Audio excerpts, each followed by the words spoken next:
You know, people think because of the daily thing I'm defending Koscheck. Koscheck's a dick.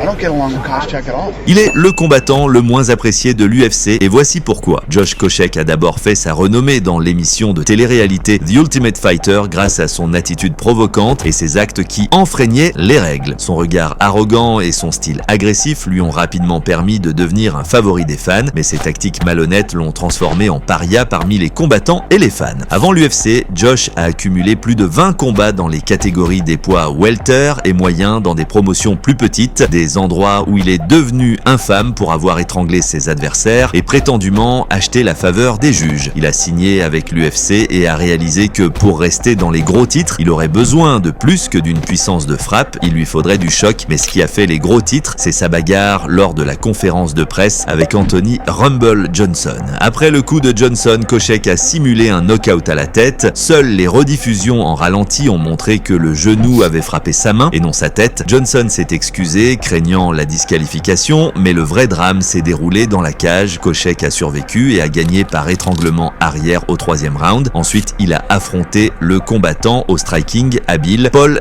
Daley. Tôt dans le 2e round, Koscheck est tombé au sol, se tenant le côté comme s'il avait été frappé par un coup bas. Les commentateurs ont eu une réaction choquée, disqualification imminente, mais les rediffusions ont révélé qu'il n'y avait pas de faute. Daley avait raté son coup et Koscheck s'est relevé avec un sourire comme pour dire « Je t'ai eu ». L'arbitre confus a suspendu le combat, donnant à Koscheck du temps pour se rétablir et la dynamique de Daley a disparu. Koscheck a continué et a gagné grâce à ses tactiques classiques de clinch et de contrôle. Après 2 victoires douteuses, Dana White, qualifiant le comportement de Koscheck de déshonorant, l'a affronté à un autre combattant dur, Tyron Woodley, l'un des frappeurs les plus puissants de la division. Koscheck s'attendait à une victoire facile. La réalité lui a réservé une guerre, le frappant avec des genoux et l'envoyant au sol. Koscheck a survécu aux 5 premières minutes brutales, jouant le soldat blessé, mais au 2e round, la fatigue l'a rattrapé. Woodley l'a frappé avec des coups de corps, puis lui a lancé un crochet dévastateur à la mâchoire, un coup tellement puissant qu'il a fait la une des rétrospectives. Koscheck est devenu inerte et l'arbitre est immédiatement intervenu pour le protéger.